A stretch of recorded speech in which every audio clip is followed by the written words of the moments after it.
A few days ago, I released this poll here on the Conspiracy Cats channel in which I asked you guys, should I release one of the Almost Unbelievable podcasts on one of my YouTube channels so you can get a feel for what it's all about, or should I just leave it completely separate and not mix the two at all? Over 80% of you said, well, go on, give it a go. Dump one of them on one of your channels, so this is what I'm doing today.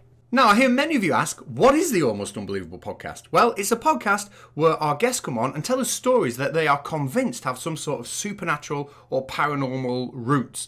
And after the podcast, I try and offer some sort of scientific and rational explanation for what they may have experienced, while my, let's say, familiar sounding co-host quite often does the opposite. Now, it seems for whatever reason, the Spotify algorithm has really taken to our Mulder and Scully dynamic. So if you like what you're about to listen to, there are links in the description to where you can find the podcast and follow us. And if you don't like it, if podcasts aren't your thing, I'll be back in 2 days, maximum 3 days, with a new Conspiracy Cats and or Baldy Cats video. So everything will be going back to normal. But for now, enjoy the Almost Unbelievable podcast.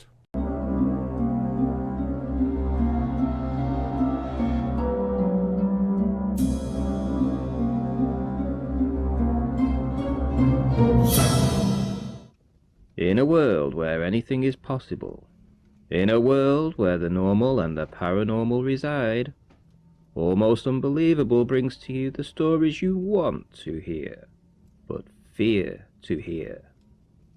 Join us in the pit. You have joined the Almost Unbelievable podcast with Cats and Ranty. I'm Ranty. Are you there, Cats? I am here, and as always, and I think you're beginning to expect this by now, I've got a little pop quiz for you. Are you ready? I'm always ready, and I absolutely love these quizzes, so I'm all ears. Well, let's go. Have you heard of John Titor? I haven't, no.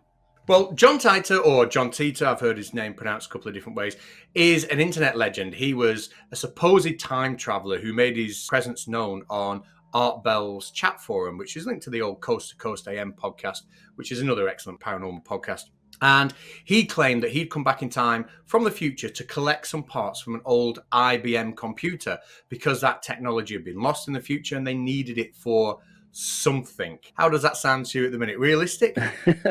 Going back to get an IBM PC, right? Okay. I'm going to say, I don't know. I don't believe it. I just don't think that's real.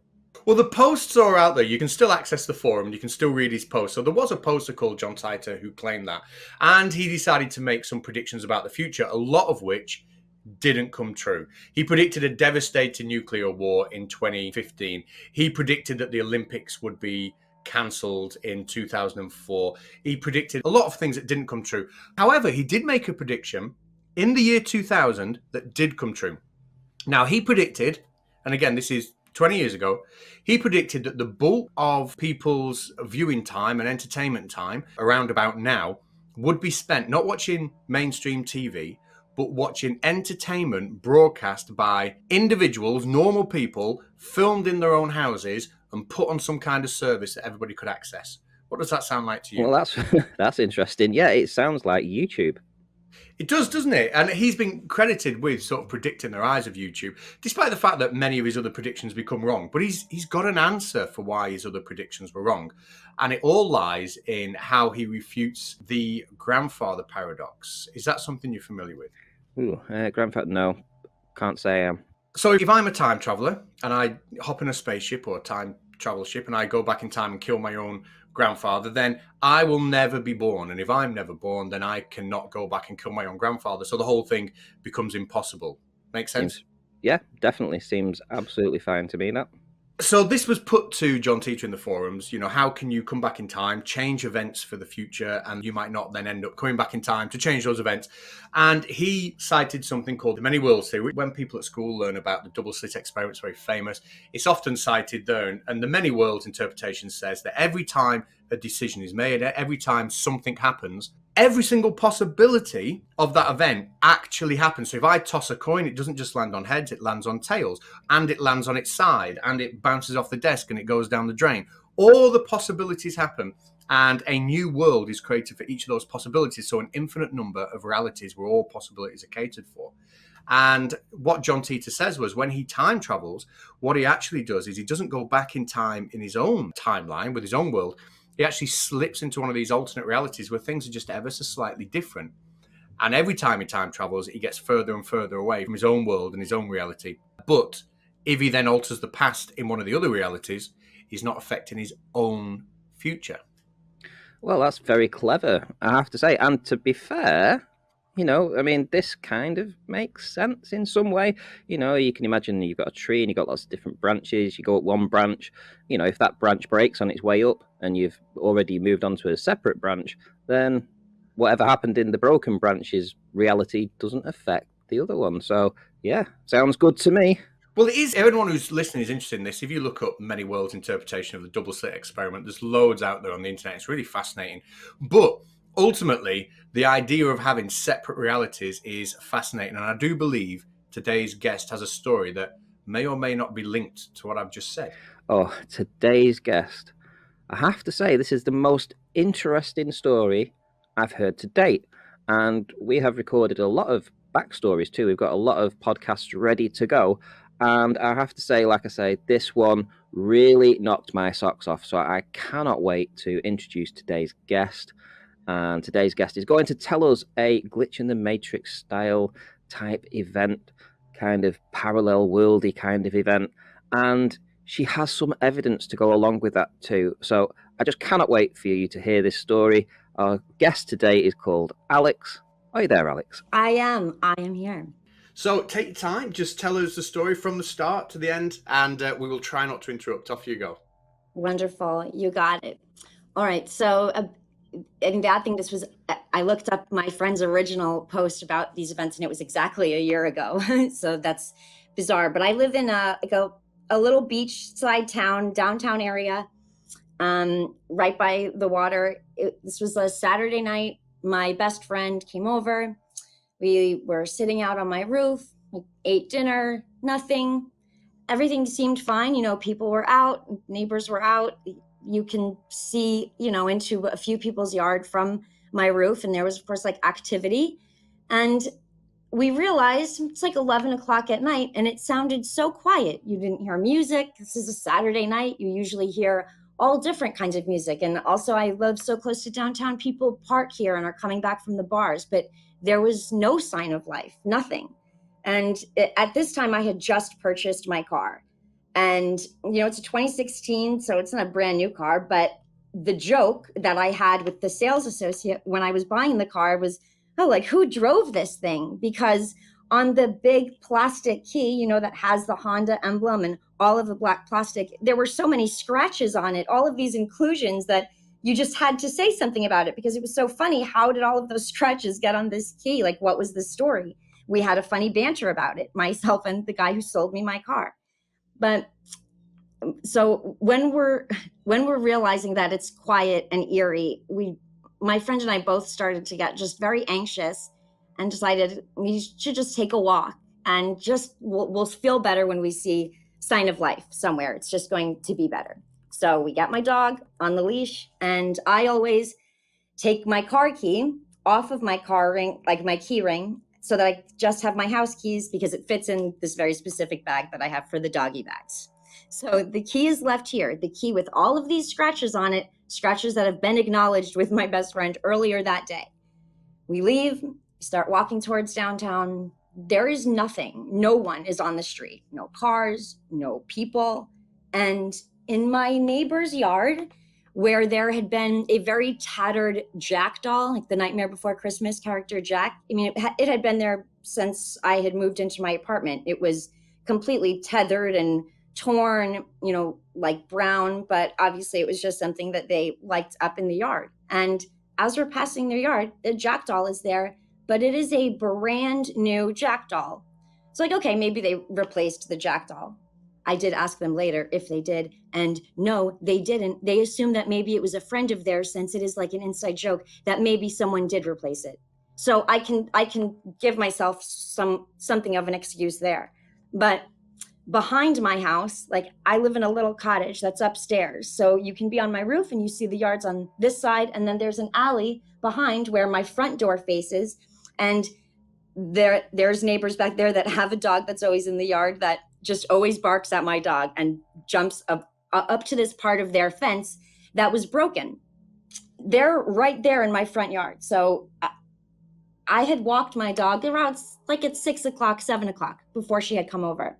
And now we're walking, it's like 11. We've been on the roof and really in my kitchen most of the night. So had anyone worked on that fence, we would have heard or seen it. There would have been no way, even no matter how fast someone worked, for us to have not seen that. So there were all of these things that seemed strange. It was as if, yes, it was my street. I mean, everything looked the same, except they were all brand new items that just didn't make sense. So we get very close to the one downtown street here, and whipping around the corner, there is like a massive truck that has like police sirens, but isn't really marked with anything. And it's chasing this, what I see as this tiny blue car, but it looks like super round and looks like a car that does not exist, or like a car that you would dream about because it looks like a variation of a car, but it seemed like a toy. And they were going so fast and it came at us so suddenly. The only people on the road, and Stephanie, like she said that she only saw the truck. Like she only saw the truck and was terrified, but I very clearly saw this tiny blue car in front of the truck. And we couldn't figure out how we had seen very different things because it was, all of our focus was on it. It was the first sign of life that we had seen. But this was the one time that we saw two different things of this evening. So the high-speed chase passes us. And we're like, all right, we're not feeling better about being outside. We need to just go back to my house because we're in the wrong world or something. We turn around, and there on that cross street right downtown, we both feel like a sigh of relief because we see a girl walking with her dog, which she later pointed out, and it is true, the girl's stature and the stature of her dog, like my dog is a boxer, it did look like it could have been. Like her theory is that maybe that was me in like another reality, or what I was supposed to be doing, something, because it was a girl walking with her dog, and we both were relieved. Kind of, you prepare yourself to make an acquaintance with someone that you're passing on the street, and I knew that my dog was going to want to be friendly with her dog, so we're like preparing. We look at each other, we're acknowledge that we're relieved to see another person, and as soon as we do, this girl thin air disappears, and we just kept walking towards and saying, what was that? Where did she go? There was nowhere, there was no apartment there. The building there was so recessed that even if she did run into that building, there would have been no way she would have been able to get to a door of one of the units before we got to where we had both seen this girl. I mean, it didn't look like a ghost. I mean, it looked like it was a person. She was in the shadows, and there isn't a street light there, so you couldn't make out any specific features, but it was a solid person, or what appeared to be, and disappeared. And as we walk up to the spot trying to figure out what happened, my dog pulls me across the street in a way that I have never felt him do before. And she got so sick that she had to sit down and felt like she could not breathe. I had almost forgotten about that part. And then I read her original post about that and remembered how she started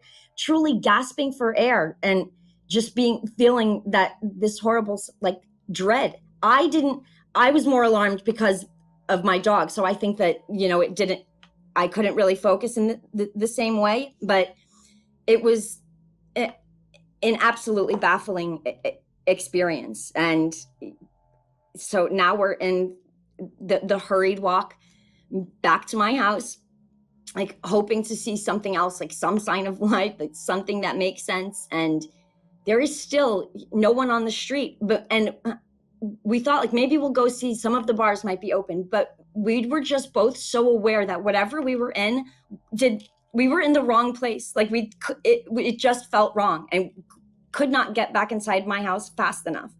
And we walk inside, I look at my table, and my car key, I mean, I wish I would have known to take pictures of it with all of the scratches, but this car key doesn't have a single scratch on it. It was as if it had just been out of the factory, not a scratch on it. Looked like it had never even been inserted into a car door to open it. You know, like the general scratches that come with keys.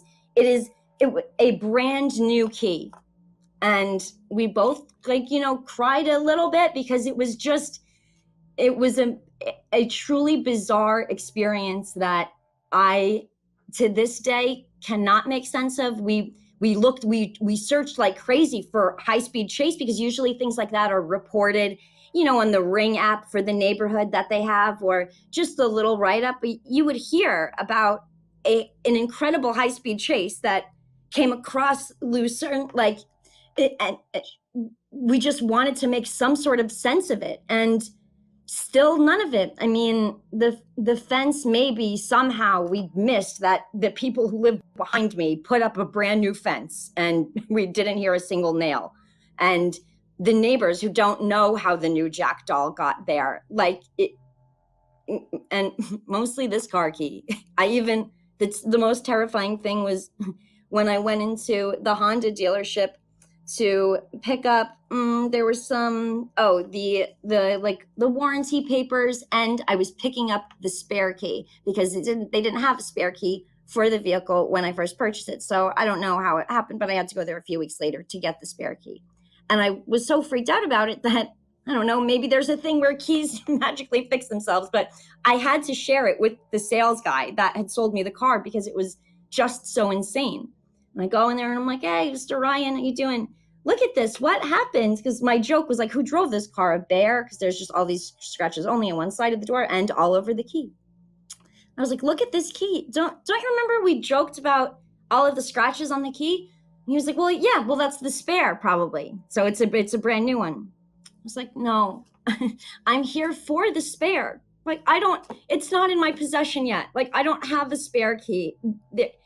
And he was just baffled by it as well. So it's such a, you know, I don't feel like anything stuck with me or anything. It doesn't feel like paranormal or like that there was anything intended specifically for us or what we were experiencing, but whatever happened within that chunk of time at night is a complete mystery to me, and still makes me really uncomfortable to this day to think about it. I mean, we became obsessed with it for a while and couldn't stop talking about it.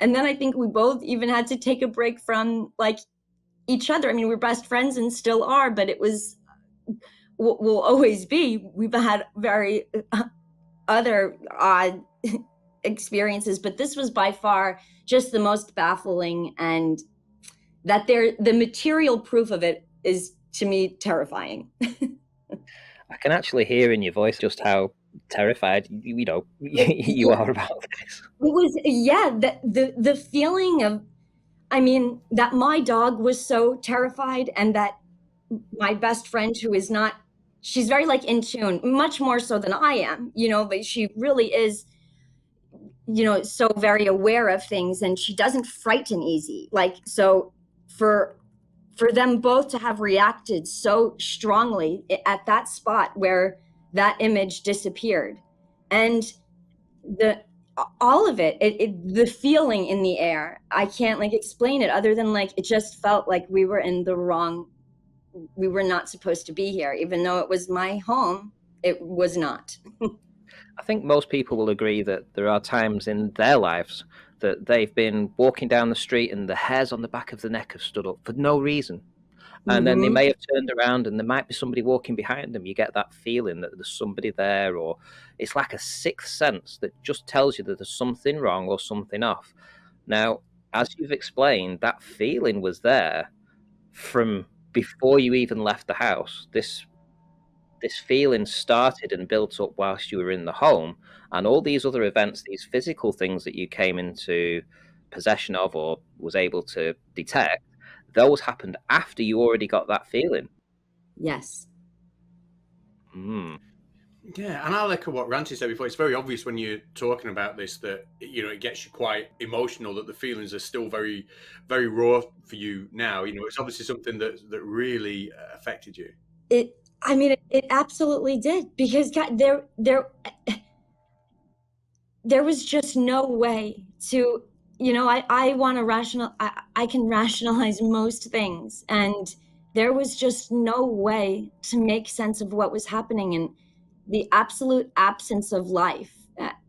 No, you hear all of these animals right now, and you couldn't hear animals, people, nothing. And that silence was, I mean, thank God that my friend was here, because the fear, and maybe it was that we weren't supposed to leave the house, because it certainly didn't, there was nothing reassuring out there waiting for us. There was a film that was based on experiences like this. I don't know whether it was deliberately written based on people having it, but it sounds so similar. I don't know if you've seen it, but if not, I'd highly recommend it. It's called Coherence. It's got one of the actors from Buffy. What's he called? Nicholas Brandon, is it? The guy who was in Buffy. Let me just see. Oh, He or Brandon Nicholas, or whatever he's called. I can't remember who he played now. But Nicholas Brendan, that's it. Nicholas Brendan. It's one of my favorite films of all time. It's so intelligent. It's so intelligent, and I don't want to spoil any of it for you. But if you look it up, it's called Coherence, and you watch it, I think it will. I think it will remind you a lot of what you've talked about tonight. I think it will hit. It'll be quite eerie. Oh, that's fantastic. Honestly, what is most terrifying to me is like that I can't relate it to anything else or make sense of what it was.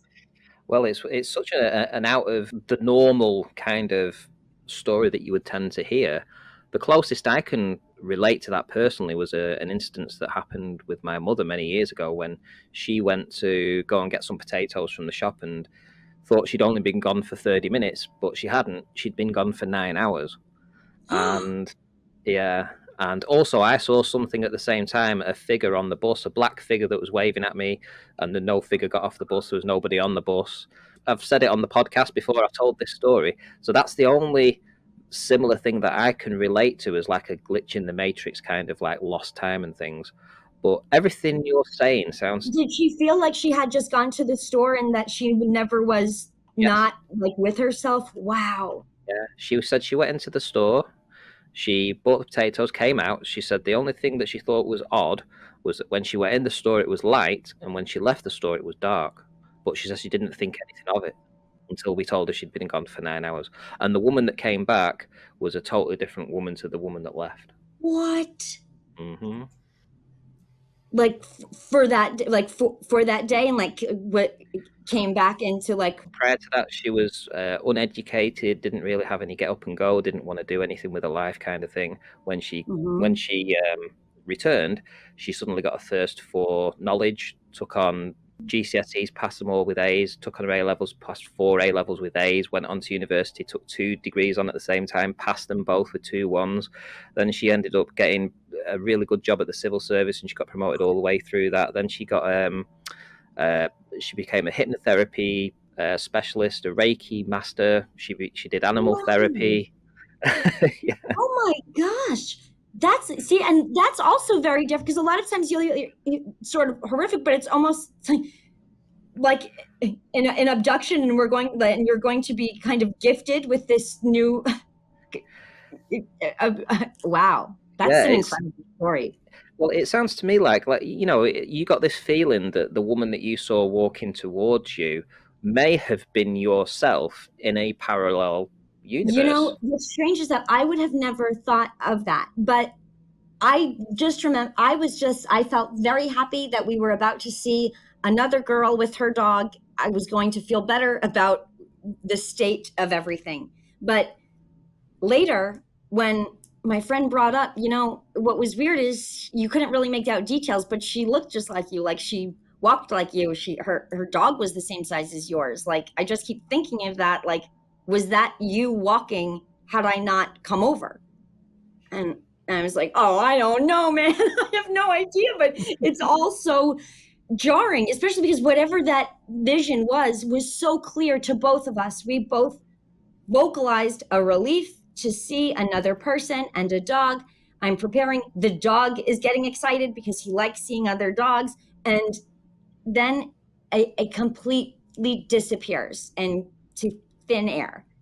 I see. Terrifying. It's terrifying. Well, let's do some housekeeping. So, the fence outside that was repaired, Yes. when do you Yes. think was the last time that you saw it broken? It had been every time I walk my dog, which is always in the loop around my house. So the front, then around the street to the alley behind me. And then that fence of theirs is to their yard in that alley right behind my house. It's it and the 7 planks that are kind of busted and a little jutted out is always where their dog comes and tries to get at my dog when I'm walking. It had been the case since I had moved in. I had lived here for over a year, and it had been in that same state, where it wasn't fully broken, but it needed to be repaired. And the planks were bent, and the planks that are there are new. And so the old planks would have had to be torn out. Hammering would have had to take place. I just can't fathom, even if we were on the roof maybe and didn't notice, we were coming in and out and I mean, I can send you a picture of how you can see the fence from my front door. And there would be no way to do it without that. We wouldn't have noticed that. So you're saying that when you last took your dog for a walk on the same day? Yes, I had walked him at like 6 o'clock, like before she was coming over. 6 o'clock, it's all busted, and 11 Yes. o'clock, it's all repaired. 11 o'clock, it is brand new. Okay. And there's no sign of scraps from anything. Also, the alley was cleaner than usual. Like, it's a gravel alley. They've since like updated it and paved. I mean, my friend was trying to justify a lot of what was happening. She was like, well, they're doing so much construction around here. They changed the name of the town. They put beach on it. They're trying to, like build it up. And yes, there is a lot of construction. They are paving roads that they haven't before, but they're not doing construction that is putting new jackdaws in yards or repairing fences only in one spot. And just the other things just didn't add up. Like, yes, there is construction. There is a lot of, updates around here, but you hear and see them happening. It's not like just a magic thing that occurs. And there was just no way. Like, I was like, I mean, she doesn't know the fence, but my other friends who have come over, like one who had watched Zeppelin, was like, well, they must have fixed it and you guys just didn't hear. You could do that really fast. Maybe you were just on the roof. Like, okay, I can try to, rationalize, I guess, some of it. The car key, no, I have nothing. I have no. I think that's the main piece of evidence, isn't it? I mean, I don't understand this object that you saw in somebody's garden. What is it? Is it a doll, or is it actually a toy or something? I don't understand what it was. So it's like I assume that it was a Halloween decoration. Like there's like the Nightmare Before Christmas, the Tim Burton animated film. There's a character, Jack, and he really just looks like a ghost, really. But that it's Jack just by like the caricature. And I mean, I believe the doll is still there, so I can take a photograph of it for you. It just kind of looks like a ghost, but that it's Jack from Nightmare Before Christmas. And there was still, they just have it like sitting up in the tree, kind of looking like he's sitting in the tree. And it had just been a very old doll. Again, it was a doll that was in there from when I had moved in. It had been outside for over a year. It was, basically brown and not white anymore. And of course, on this night, there's a brand new Jack doll in that yard that wasn't there when I walked my dog earlier. I feel like I would have noticed it because it was suddenly stark white, and that doll I mean, the owners, they admitted they did put it there. No, they don't. Well, everyone laughs about it, and they do always have like people hanging out there. But honestly, to me, they don't seem like the kind of people that would be like that would invest in finding a Halloween decoration. I don't know. I mean, that's what they said. Like, well, it was probably one of our friends trying to surprise us, but I don't buy that. Not on that day. I mean, it doesn't seem like a great surprise either. And if you do it, then you say, hey, did you like the new Jack doll? Or whatever, like you let the people know. But, it's like a few people living there and they're all roommates. So it was like I really turned into a little neighborhood detective for a little bit, just trying to make sense of that evening. And I was like, oh man, this is just getting worse, because it's like roommates and, they all talk to one another, but also kind of lead separate lives. One of them is an EMT, and the other goes away from work. So they all also were like, oh, well, maybe it was Joey's friend. Like, they all kind of said, well, maybe it was, something with the other guy. But the fact that none of them knew for sure either how that happened, and I don't know, the people with the fence are never outside, and I feel like a crazy person knocking on their door and asking about the fence repair, especially since their dog is super aggressive.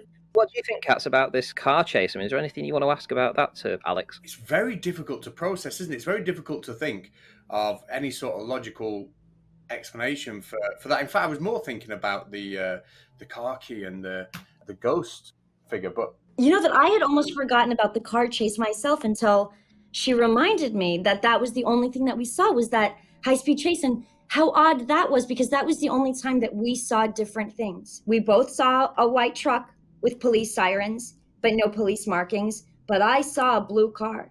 And, well, I'm going to put car in heavy quotes there. Whatever it was nothing that looked familiar to me as a normal vehicle. But she didn't see that blue car. She just felt the weight of how fast the truck was moving.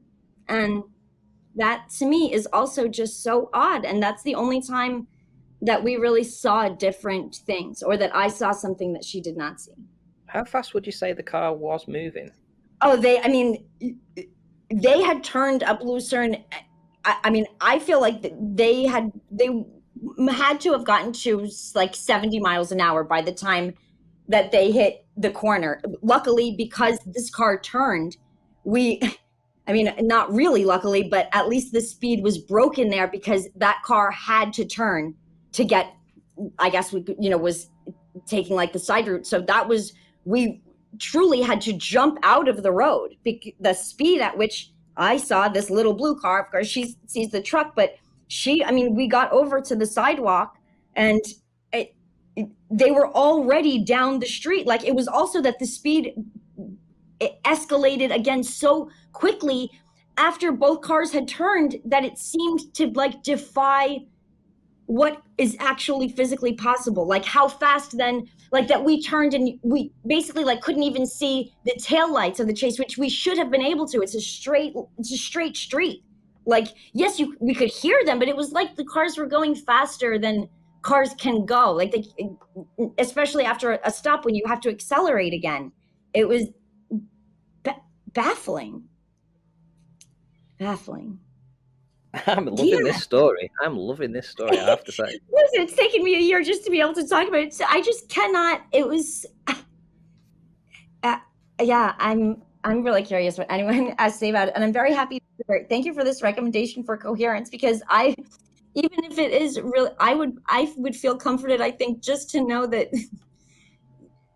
I don't know. Other people have thought of that kind of experience, Yes. It is an amazing film, though. You will love it. It's very, very clever, very, very clever, and it really, really, really, really reminds me of the story that you've just told. It's brilliant. It's very, very good. But I don't want to spoil it for you, so do watch it and let us know what you think. No, of course. No, I have it written down. I'm excited about it. At this point, I'm pretty clueless, so I need to go away and do a bit of thinking, do a bit of research. Because we normally, at the end of the show, we have a little bit of a discussion and come up with different possibilities, that may have or may not have been the reason for the experience. Listen, I told you it's a doozy, because also it's just kind of so, like, there's no rhyme or reason to it. I'm sure that, somehow there has to be, but I can't find it. Well, the only thing I perhaps think about is maybe it was some kind of alternate universe, parallel world jump kind of thing that you slipped into and then slipped out of, for a time. Yes, but that fence stayed repaired. This car key stayed brand new without scratches on it. Finally it has a few little things on it now.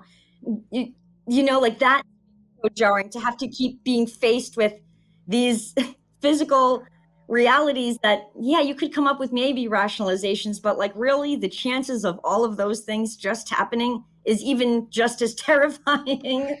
Yeah, and you said how emotional you were as well when you both got back, and how you both felt the need to actually go onto Reddit and leave a trail of this story Yeah. individually. You know, I mean, I couldn't even believe that she was able to, because she wrote that right up a year ago. I haven't even been able to speak about it. So, I mean, somehow she, came to terms with it like a lot quicker than I did. I mean, I feel like I've experienced things that have been scarier, like a bizarre hunt, like experience where electricity went out, and then also a battery powered FM radio went out, and there was a cluster of children's laughter at a ranch in High Springs, Florida, where we then found out a grandfather had murdered his 6 grandchildren and daughter. So that was terrifying, but it was like a moment. It was a moment, a terrifying moment that went away.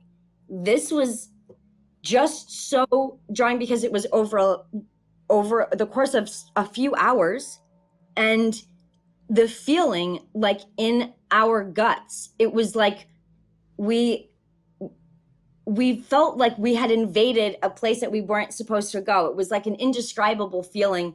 And that to me is what's so jarring about it, is that like it was easier to have just a scary experience where the powers go out and some, spirits need to let themselves be heard, and it's just kids laughing, like, all right, and it goes away. This I can't make any sense of.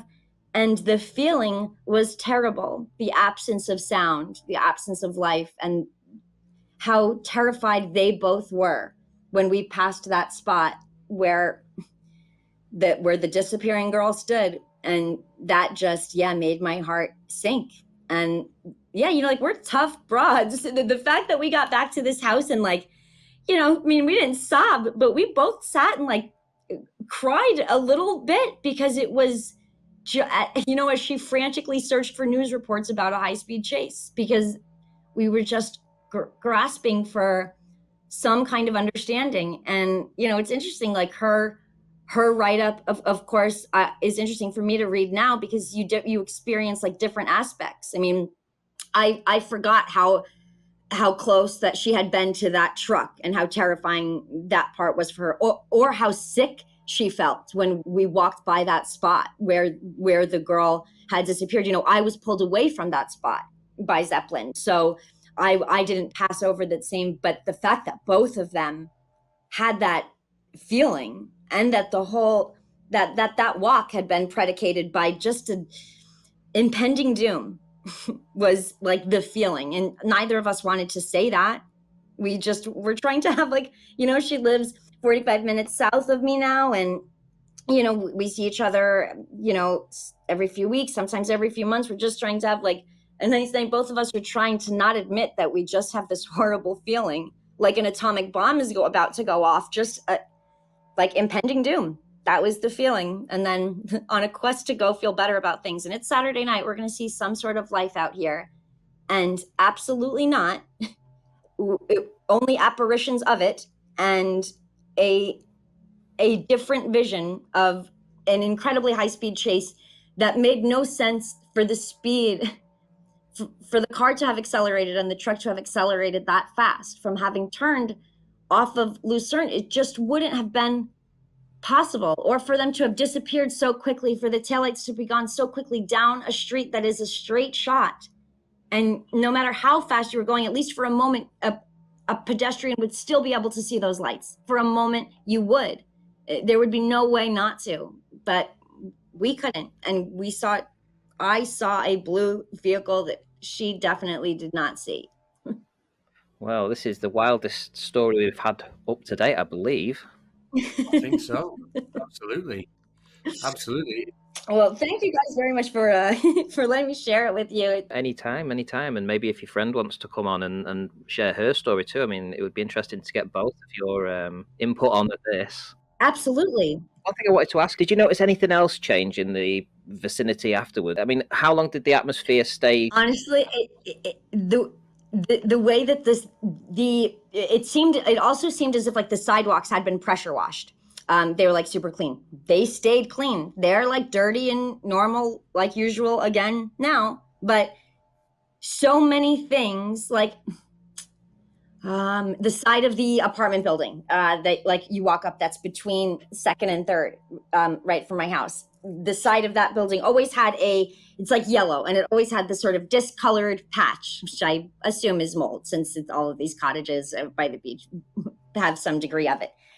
Since that night, it's all yellow. Now the paint is faded, but there isn't that patch. the patches, which maybe someone fixed the patch that night too, but the amount of new material, and even I would actually be I think that she would like to be able to tell her side of things too, because she's also familiar with the area, and maybe not as many details, but even she was like, it doesn't it feel like a movie set out here? Like there was mulch in yards that didn't have mulch. Sidewalks were swept that aren't usually swept. I mean, I don't live in a bad neighborhood, but it's not like a great neighborhood. Like people aren't really sweeping the sidewalks, like, or pressure cleaning that. But everything was so clean and new, and it wasn't like, I mean, we just kept thinking like, oh, we're gonna walk out like tomorrow and everything is going to be how it was. It's going to be the tattered jack doll. The fence is going to be busted on those 7 planks again. But no, stuff stayed brand new, like a manufactured reality to mimic your own, but nothing really changed. And I didn't, a sense of dread didn't follow me or anything like that. It didn't feel like there was a focus on it. It was just somehow something mixed, and we ended up in an alternate reality of our own that somehow merged with my own, leaving physical remnants of replacements that even my neighbors don't understand. I mean, I guess a lot of it could be explained, but I struggle to understand it, especially just because we both had such gut feelings of terror before any of the physical replacements of reality were witnessed. Just the feeling in the air and the absence of sound, we were already really both frightened and not wanting to admit how much so. And yeah, it got worse. But I mean, it's gone back to normal. I mean, nothing like that has happened since, but I still cannot fathom exactly what it was. It's a total mystery to me. Well, what a crazy story. Katz, is there anything you want to ask before we round this one up? No, I think I'm going to go and practice my Google foo now and see what I can come up with, because my brain is empty. I have no idea what I'm going to say in this outro, but I will go away and certainly do some practice. I just want to thank you, Alex, for coming on and telling us that story. It was absolutely brilliant. Thank you so much. Thank you guys so much. Yeah, fantastic story. And you're welcome anytime. And if your friend wants to hop on too, she's more than welcome to tell her story too. Oh, I think that she would love that, and I would too. I think it would be great just to have, because I mean, I'm sure maybe we saw other things differently. You can only really talk about it. So I think that would be great. Absolutely, I will let her know. Okay. Thank you guys so much for having me on. You've been such wonderful hosts. Well, thank you very much, Alex, for being an excellent guest, giving us plenty to talk about, and yeah, we'll have a chat with you in a bit. For now, though, take care. Thanks so much. Have a beautiful one. Bye-bye. Well, that really was a brilliant story. I know Ranty said he'd heard that before you came on to tell it. I'd not heard it personally. That's my first time, and I loved it. So thank you so much for coming on. But now is the time when me and Ranty retire back into the pit and we have a think about what we can make of your story. So Ranty, I need a bit of time to piece this together. I'm going to start with you. What do you think? Well, what do I think? I've already exuberated enthusiasm throughout this podcast because it's such a great story.